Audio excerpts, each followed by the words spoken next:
que tamo! Sejam bem-vindos a mais um vlog do PN aqui no canal do POC Nankin. Hoje eu quero falar com vocês sobre esse livro, Will Eisner, Um Sonhador em Quadrinhos. Um livro espetacular, a biografia do mestre Will Eisner, lançado aqui no Brasil pela editora Globo. Sendo leigo ou não no meio dos quadrinhos, certeza que você já ouviu falar do nome Will Eisner por pelo menos uma dessas três coisas. Ou por conta do prêmio que leva o nome dele, o Eisner Awards, considerado o Oscar dos quadrinhos, ou por conta de suas aclamadíssimas graphic novels, né? Eu não conheço ninguém que leia um quadrinho do Eisner e diga que não gostou. Isso não existe. É conteúdo obrigatório em todas as estantes de quadrinhos. Se você é colecionador e não tem uma obra do Eisner, você está perdendo tempo. E você precisa comprar, é sério, não é uma brincadeira, é leitura obrigatória, é muito bom. Tanto no roteiro como no traço, o cara era mestre. Ou então você o conhece, já ouviu falar dele por causa do Spirit, seu personagem mais conhecido, né? Que foi muito inovador na época que saiu nos jornais. E também teve a adaptação cinematográfica, sofrível, diga-se de passagem, adaptação cinematográfica, né, feita pelo Frank Miller. Por um desses três motivos você conhece o Will Eisner. E você, sendo ou não conhecedor do cara, né, eu tenho certeza que você vai adorar esse livro aqui. Eu me julgava um conhecedor do Eisner, não um conhecedor mediano, mas julgava e conhecia bastante sobre ele, até porque eu gravei junto com o Daniel, e acho que era o Guilherme na época, não era Alexandre Calari, é um programa bem antigo nosso. A gente gravou um especial de mais ou menos meia hora sobre o Eisner. Eu vou deixar o link aqui embaixo para vocês, tá, na nossa descrição, porque não tá no YouTube esse programa tá em outro servidor, beleza? E eu vou deixar aí para vocês. E eu me preparei muito nessa época para gravar sobre o Eisner. Eu li todas as suas graphic novels, eu estudei sobre ele e tal. E mesmo sendo conhecedor, 90% do que está escrito aqui eu não sabia, sabe? Foi fantástico descobrir um monte de coisa nova sobre o Eisner e entender finalmente o porquê que ele é considerado tão importante e porquê que ele entrou para a história, né? Não é só por conta do seu trabalho como roteirista e como desenhista, é por conta da contribuição geral que ele deu para os quadrinhos serem reconhecidos como forma de arte, sabe? Ele foi um empresário muito importante no meio dos quadrinhos, né? Ele chefiou um estúdio, um dos maiores estúdios de produção de quadrinhos nos Estados Unidos nos anos 30 e 40, sabe? Ele produziu muita coisa. Ele percebeu que o meio dos quadrinhos estava crescendo, né? Até então as únicas revistas de quadrinhos que existiam nas bancas eram aquelas que republicavam as tiras de jornais. Mas logo ele percebeu, essas revistas em quadrinhos com conteúdo do jornal tá vendendo muito. Em breve as editoras vão querer material inédito, né? O pouco material inédito que aparecia não era de qualidade. E ele pensou, vou fornecer esses quadrinhos para essas editoras. Então os quadrinhos produzidos no estúdio dele iam para todas as bancas do país, né? E não somente o trabalho dele era fantástico, o trabalho artístico dele era fantástico, como o modo como ele negociava com as editoras, né? E o modo como ele declarava seu amor pelos quadrinhos. Ele era o único que tinha coragem de falar que trabalhava com quadrinhos, que na época era considerado um serviço banal. Foi importantíssimo para a gênese da indústria e para o crescimento dela nos Estados Unidos e, consequentemente, todo o Ocidente, sabe? Eu não digo em todo o mundo, porque lá no Oriente teve Osamu Tezuka, que é o mestre também. E se você for um total leigo sobre o Eisner e não tem interesse em ler sobre um cara que eu nem conheço, mesmo assim eu indico que você pare de pensar dessa forma e leia. Porque você não só vai conhecer sobre a história do cara, mas também a história de toda a formação dos quadrinhos. Toda! Aqui, o livro tem, sem brincadeira, desde o momento em que a primeira tira de jornal sai nos Estados Unidos, né, que é lá do Menino Amarelo, Yellow Kid. Antes do Yellow Kid teve até uma, se não me engano, e ele menciona no livro também, até a criação do Superman, o surgimento da Marvel, do Stan Lee, da DC Comics, dos quadrinhos underground, tudo. Você vai entender tudo. Não é gostoso apenas ler quadrinhos, galera, é gostoso também ler sobre quadrinhos. Ao fim desse livro, eu garanto que você vai ser fã número 1 do Will Eisner e vai ficar com vontade de devorar todos os quadrinhos que ele produziu. Todos. Fantástico. Além da leitura ser agradabilíssima, né? Você parece que está lendo um romance, né? Com um personagem chamado Will Eisner, né? Uma leitura bem gostosa, fluida, né? De repente ele para de falar sobre o Eisner, né, para não ficar tão enjoativo sempre o cara, ele para de falar do Eisner e começa a falar sobre um outro roteirista importante da época que o influenciou, ou que mudou os rumos da indústria dos quadrinhos e consequentemente o Eisner teve que se adaptar àquilo também. A criação do Superman, por exemplo, o Eisner teve que se adaptar àquilo, ele teve que começar a produzir história dos super-heróis depois do sucesso do Super-Homem e do Batman, sabe? Então ele passa a explorar tudo isso. Ele também traz depoimentos e fatos narrados por outras pessoas ligadas ao Eisner, né? Desde aqueles que trabalhavam com ele, né, que eram funcionários dele, como o Jack Kirby, o Joey Kubert, até mesmo pessoas que editaram os trabalhos dele depois de velho, né, quando ele já produzia graphic novels. Enfim, você vai conhecer não só o Eisner, mas vários personagens muito importantes da indústria aqui nesse livro, que é dividido em 4 fases, né? Não necessariamente os capítulos, né, são organizados em 4 fases, mas dá para você mentalmente dividi-lo em 4 fases, 4 etapas. A primeira é toda a infância e adolescência do Eisner, antes dele se tornar um profissional do meio. Você acompanha a vinda dele, a vinda dos pais dele para Nova York, né?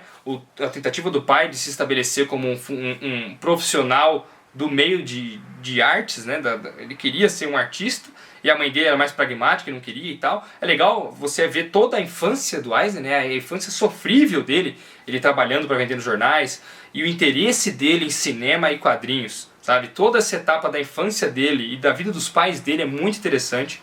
Depois a segunda etapa é quando ele estabelece o primeiro estúdio dele, né, com o Jerry Eager, né, o primeiro estúdio que ele faz, e depois ele vai para um outro estúdio e tal. Enfim, essa etapa acompanha toda a parte de produção para editoras norte-americanas. Ele produzia quadrinhos para sair em revistas. Eu diria que essa é a etapa mais legal do livro, sério, mais legal até do que a quarta etapa que eu vou falar depois. Toda essa parte empresarial dele é muito, muito foda, sabe? Muito legal de ler. A terceira etapa é quando ele começa quando ele vai pro exército, sabe? Lá no exército ele ainda tenta produzir o spirit de lá, tenta ficar um pouco focado no meio dos quadrinhos, mas destacam ele para uma produção de panfletos, quadrinhos e tal, educativos dentro do exército, né, de manutenção preventiva, ensinar os soldados a utilizarem os armamentos, os tanques de guerra e tal. Ele produzia quadrinhos para essas coisas. Quando ele volta do exército, ele percebe que isso pode ser um jeito muito bom de ganhar dinheiro. E ele estava com família, né, ele tinha acabado de ter filhos e estava casado, e ele precisava prover essa família, e ele percebeu que só quadrinhos de entretenimento não ia dar o sustento que ele precisava, né. Ele então decidiu produzir quadrinhos empresariais. Ele produzia cartilhas educativas e tal, tudo em quadrinhos, ensinando as pessoas, sabe, esses manuais de montar coisas e tal, tudo em forma de quadrinhos, assim, era bem bacana. Essa é a etapa menos empolgante, digamos assim, né, que ele está totalmente afastado do meio mesmo, né, ele se afasta. Muitas pessoas inclusive falam que pena, o Eisner se aposentou, nunca mais vai fazer nada, né, nem Spirit ele fazia nessa época, mas é gostoso ver que o Eisner não pensava assim, né, ele já pensava em voltar no futuro. Pô, essa é uma etapa que eu tenho que sustentar minha família. Mesmo assim, eu gosto muito de ler quadrinhos ainda, gosto gosto dos quadrinhos, né? E creio que vou fazer isso para a vida toda e um dia eu quero voltar. Você já via essa sede dele de voltar pro meio mesmo ali dos roteiristas e dos desenhistas e tal, mas também como ele conduzia de maneira brilhante o negócio dele e ganhava bastante dinheiro nisso daí, a ponto de poder se estabelecer confortavelmente em termos financeiros.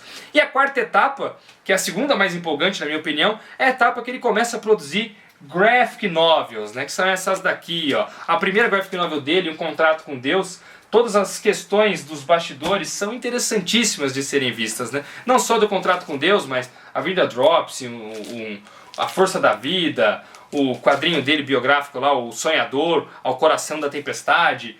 Muito gostoso de você ver todos esses materiais sendo citados, sendo produzidos. De repente, se você conhece, né, mais um pouco sobre o cara, como eu disse no começo, de repente fala, agora vamos falar sobre a produção do Sinal do Espaço, que é um quadrinho espetacular dele.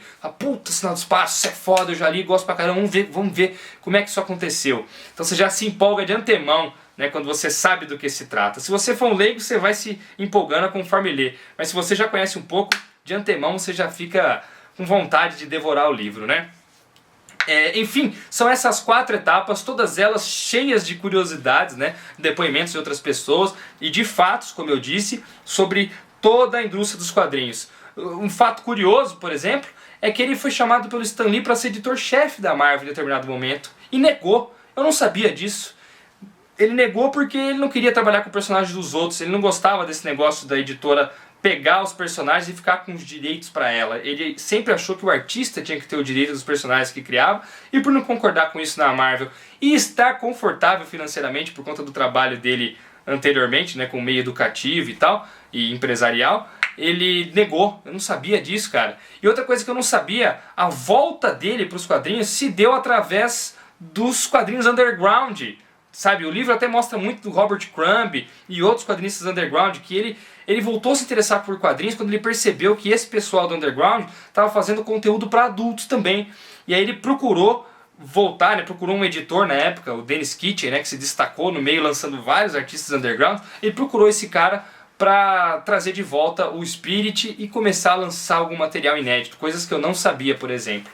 No meio do caminho aqui, né, no meio de algumas páginas, tem várias fotos, né, que são importantes, né? Você vê ele ao lado de algumas outras celebridades do meio, você vê páginas de quadrinhos dele. Às vezes o escritor aqui, o Michael Schumacher, ele para de contar um pouco sobre o Eisner e começa a fazer um resumo das histórias dele. É interessante, tem tanta história do Spirit que não saiu no Brasil, e é legal quando ele para e fala, ó, o porquê que essa específica história do Spirit chocou o público na época. Ele conta a história que estava no Spirit, sabe? É legal você ler isso. Ele deixa uma página do lado para você ler também. Ah, o porquê que essa é considerada a melhor história do Spirit? Por que essa é considerada a preferida do Eisner? E ele vai contando essas historinhas também.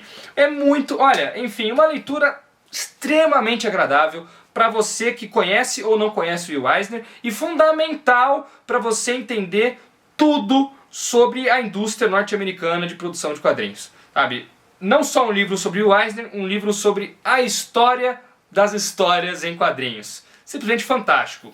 O livro custa R$ 59,90, o que eu considero um preço muito justo, porque é capa dura, acabamento bacana. Olha aqui, a diagramação das páginas é boa, cara. Não é aquela... Eu não gosto de livro que tem pouca margem de segurança aqui, letrinhas muito miúdas e espremidinhas, que te dá preguiça de ficar olhando e puta, essa leitura não avança, né? Você nunca vira a página. Essa não, é uma leitura que você bate o olho e se sente confortável no livro. A tradução do Érico de Assis, embora tenha aqui e acolá um erro de digitação, de concordância e outras coisas, é competentíssima. Parabéns, Érico de Assis, né?